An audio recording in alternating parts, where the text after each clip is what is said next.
اور تیسرا جو ساتھی ہے وہ ہمیشہ کے لیے ساتھ جاتا ہے۔ وہ تیسرا ساتھی کیا ہے؟ وہ اعمال ہے۔ اگر برے ہوں تو بھی ساتھ جائیں گے اور اگر اچھے ہوں تو بھی ساتھ جائیں گے۔ اللہ نہ کرے کہ کوئی برے اعمال لے کر کے قبر میں جائے۔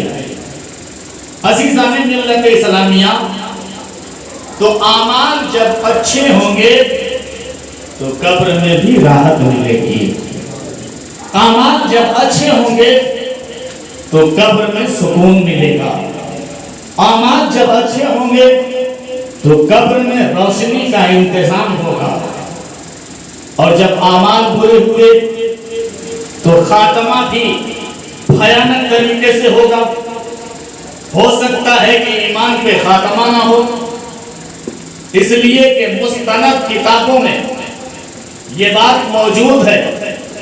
حضرت علامہ رازی رحمت اللہ علیہ تفسیر کبیر میں بیان فرماتے ہیں کہ مومن کی روح جب حضرت اسرائیل علیہ السلام قبض کرتے ہیں تو اس کی روح کو قبض کر کے اسے ریشمی نمال کپڑے میں لپیٹ کر ایک تھالی میں رکھتے ہیں اور اسے مقام علیین میں پہنچا دیتے ہیں۔ اور جو بدکار ہوتا ہے، جو گناہگار ہوتا ہے، جو خطاکار ہوتا ہے، جو سیاکار ہوتا ہے، جس کے اعمال اچھے نہیں ہوتے، حضرت اسرائیل علیہ السلام اس کی روح جب قبض کرتے ہیں تو بڑی سختی کے ساتھ روح نکالتے ہیں، اور نکالنے کے بعد ایک ٹاٹ نما کپڑے میں لپیٹ کر اسے مقام سجین میں پہنچا دیتے ہیں۔ عزیزان ملت اسلامیہ، اس لیے یہ دنیا چند دنوں کی ہے۔ ایسی دنیا ہے جس کے تعلق سے ایک شاعر نے کہا تھا، کیا بھروسہ ہے زندگانی کا، آدمی بلبلا ہے پانی کا۔ کیا بھروسہ ہے زندگانی کا، آدمی بلبلا ہے پانی کا، اور موت سے کس کو رستگاری ہے، آج نہیں تو کل ہماری باری ہے۔ اور بہادر شاہ ظفر نے کہا تھا کہ عمر دراز مانگ کے لائے تھے 4 دن، دو آرزو نکٹ گئے 2 انتظار میں، اور کتنا ہے کم نصیب ظفر دفن کے لیے، 2 گز زمین بھی مل نہ سکی پورے یار میں۔ تو کہنے کا مطلب یہ ہے کہ موت ایک کنفرم شے ہے، موت ایک اٹل قانون ہے، موت ایک رب کا مستحکم ضابطہ ہے، اس سے کسی کو انکار نہیں۔ دنیا کے اندر آپ جب نظر دوڑائیں گے تو ہر جگہ آپ کو اختلاف نظر آئے گا، بھائی بھائی میں اختلاف نظر آئے گا، ماں بیٹی میں اختلاف نظر آئے گا، شوہر بیوی میں اختلاف نظر آئے گا، یہاں تک کہ اللہ کو ماننے میں بھی اختلاف نظر آئے گا۔ اسی زمین پر ایسے لوگ بھی بستے ہیں جس کا عقیدہ یہ ہے کہ اللہ نہیں ہے، مگر ہم اہل سنت والجماعت اور مسلک اعلیٰ حضرت سے تعلق رکھنے والے مسلمان کا عقیدہ یہ ہے کہ اللہ ہے۔ اگر اللہ نہیں ہوتا تو پھر سورج کو کون اگاتا ہے؟ اگر اللہ نہیں ہے تو پھر چاند کی روشنی ہمیں کون دے رہا ہے؟ اگر اللہ نہیں ہے تو پھر بارش کون برساتا ہے؟ اگر اللہ نہیں ہے تو پھر زمین میں دانہ بونے کے بعد اس سے فصل کون اگاتا ہے؟ معلوم ہوا کہ رب ہے۔ اور اسی دنیا میں کچھ لوگ ایسے بھی ہیں جس کا عقیدہ یہ ہے کہ اللہ ایک نہیں ہے، 2 ہے یا اور کئی ہیں، لیکن ہم اہل سنت والجماعت اور مسلک اعلیٰ حضرت سے تعلق رکھنے والے مسلمان کا عقیدہ یہ ہے کہ اللہ ایک ہے، پاک اور بے عیب ہے، اس کے جیسا کوئی نہیں، وہ وحدہ لا شریک ہے، وہ ہمیشہ سے ہے اور ہمیشہ رہے گا۔ معلوم ہوا کہ اللہ کے ماننے میں بھی اختلاف نظر آتا ہے۔ اسی دنیا میں آپ زندگی گزاریے اور نظر دوڑائیے تو آپ کو نبی کے ماننے میں بھی اختلاف نظر آئے گا۔ کوئی دنیا میں ایسی زندگی گزارتا ہے جو نبی کا کلمہ بھی پڑھتا ہے اور یہ کہتا ہے کہ معاذاللہ نبی ہماری طرح ہیں، مگر ہم اہل سنت والجماعت اور مسلک اعلیٰ حضرت سے تعلق رکھنے والے سنی مسلمان کا عقیدہ یہ ہے کہ نبی خدا کے بعد اگر کسی کا مرتبہ ہے تو وہ نبیوں کے نبی کا مرتبہ ہے، اور جب نبی سے وہ محبت فرماتا ہے سنی مسلمان تو یہاں تک کہتا ہے میں وہ سنی ہوں جمیلے، قادری مرنے کے بعد میرا لاشا بھی پڑھے گا، الصلاۃ والسلام اے شہنشاہ مدینہ، الصلاۃ والسلام زینت عرش معلیٰ، الصلاۃ والسلام المختصر۔ نبی کے ماننے میں بھی اختلاف ہے۔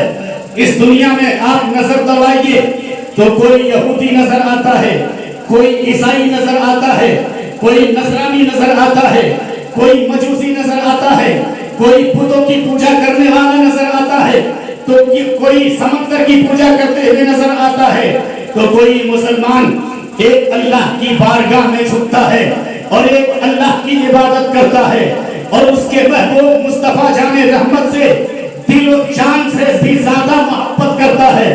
عزیزان ملت اسلامیہ، تو کہنے کا مطلب یہ ہے ہر بات میں اختلاف، قدم قدم میں اختلاف، نماز پڑھنے میں اختلاف۔ کوئی چاہتا ہے کہ ہاتھ باندھا جائے تو سینے سے ہاتھ رکھ کے باندھتا ہے، مگر ہم اہل سنت والجماعت، مسلک اہل سنت والجماعت اور مسلک اعلیٰ حضرت سے تعلق رکھنے والے سنی حنفی مسلمان ناف کے نیچے ہاتھ باندھ کر نماز ادا کرتے ہیں۔ نماز پڑھنے میں بھی اختلاف نظر آئے گا، ہر بات میں اختلاف نظر آئے گا، لیکن جن لوگوں کا بات میں اختلاف ہے، گھر میں اختلاف ہے، اللہ کے ماننے میں اختلاف ہے، نبی کے ماننے میں اختلاف ہے، ان لوگوں سے پوچھئے کیا آپ کو موت میں بھی اختلاف نظر آتا ہے؟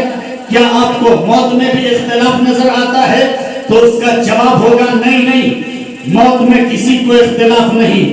اگر وہ اپنے وقت کا یہودی ہے جواب ملتا ہے ہمیں مرنا ہے، اگر وہ اپنے وقت کا نصرانی ہے تو اس کا بھی جواب یہی ملتا ہے ہمیں مرنا ہے۔ اگر کسی عیسائی سے پوچھا جائے کیا تمہیں دار فانی سے دار بقا کی جانب منتقل کرنا ہے تو اس کا جواب بھی ملتا ہے ہاں، ہمیں دار فانی سے دار بقا کی جانب منتقل ہونا ہے۔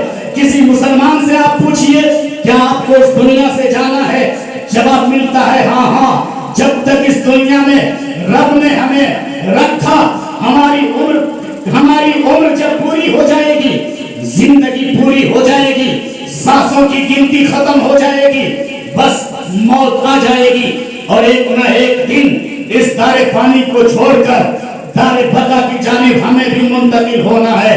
سب کا اس میں اتحاد نظر آتا ہے، جس کا ہر بات میں اختلاف ہو اس کا موت میں اتحاد نظر آتا ہے۔ وجہ کیا ہے؟ اس لیے کہ موت ایک کنفرم شے ہے، موت ایک اٹل قانون ہے، موت ایک مستحکم ضابطہ ہے۔ موت جب آتی ہے تو یہ نہیں دیکھتی ہے کہ کس کا سہاگ گزر رہا ہے، موت جب آتی ہے تو یہ نہیں دیکھتی ہے کہ کون بیوہ ہو رہی ہے، موت جب آتی ہے تو یہ نہیں دیکھتی ہے کہ کون یتیم ہو رہا ہے، موت جب آتی ہے تو یہ نہیں دیکھتی ہے کہ کس کا بیٹا، کس کا بیٹے، کس کا سہارا چھینا جا رہا ہے۔ موت جب آتی ہے تو آگے رہتی ہے، لیکن اتنا تو کنفرم ہے کہ موت آئے گی، مگر کب آئے گی یہ کسی کو معلوم نہیں ہے، کس جگہ آئے گی یہ کسی کو معلوم نہیں ہے، کس وقت آئے گی یہ بھی کسی کو معلوم نہیں ہے۔ آپ نے دیکھا ہوگا کبھی کبھی ایسی بھی موت آ جاتی ہے، لوگوں کا ارادہ ہوتا ہے ہماری موت آئے تو گھر میں موت آئے، لیکن سفر کر رہا ہوتا ہے اس کی موت ہو جاتی ہے۔ لوگوں کا ارادہ ہوتا ہے ابھی ہم 50 سال کی زندگی گزاریں گے، لیکن دیکھا جاتا ہے کہ 20 سال کی زندگی بھی نہیں گزار سکا، موت واقع ہو گئی۔ کبھی کبھی ایسا ہوتا ہے لوگوں کی خواہش ہوتی ہے کہ ہم گھر میں جب نماز پڑھ رہے ہو تو ہماری موت آئے، لیکن جب وہ شراب پینے جاتا ہے تو شراب خانے میں اس کی موت ہو جاتی ہے، جوا کے اڈے میں اس کی موت ہو جاتی ہے، بس میں سفر کر رہا تھا بس میں موت ہو جاتی ہے، راستے سے گزر رہا تھا راستے میں حادثات کا شکار ہو جاتا ہے اور اس کی موت ہو جاتی ہے. اے مسلمانوں، موت ایک کنفرم ہے، اس سے کسی کو انکار نہیں، اس میں کسی کا اختلاف نہیں، لیکن اتنا معلوم نہیں ہے کہ کب آئے گی، کس وقت آئے گی. ہو سکتا ہے کہ نماز پڑھتے پڑھتے آ جائے، ہو سکتا ہے کہ راستہ گزرتے گزرتے آ جائے، ہو سکتا ہے کہ بس میں سفر کرتے کرتے آ جائے، ہو سکتا ہے کہ شراب پینے والوں کی موت شراب پیتے پیتے آ جائے، ہو سکتا ہے کہ جوا کھیلنے والوں کی موت جوا کھیلتے کھیلتے آ جائے. اس لیے میں ایک بات آپ کو بتانے کی کوشش کروں گا. اے مسلمانوں، موت جب ایک کنفرم شے ہے، آنا تو طے ہے.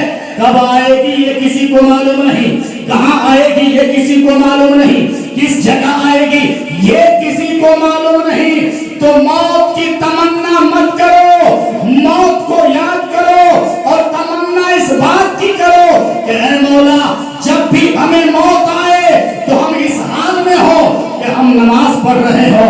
جب بھی ہماری موت آئے تو ہم اس حال میں ہو کہ ہماری زبان پر کلمہ طیبہ لا الہ الا اللہ ہو، محمد رسول اللہ کا ترانہ جاری ہو. جب ہماری موت آئے تو ہم اس حال میں ہو کہ نبی کی بارگاہ میں درود و سلام کا نذرانہ پیش کر رہے ہو.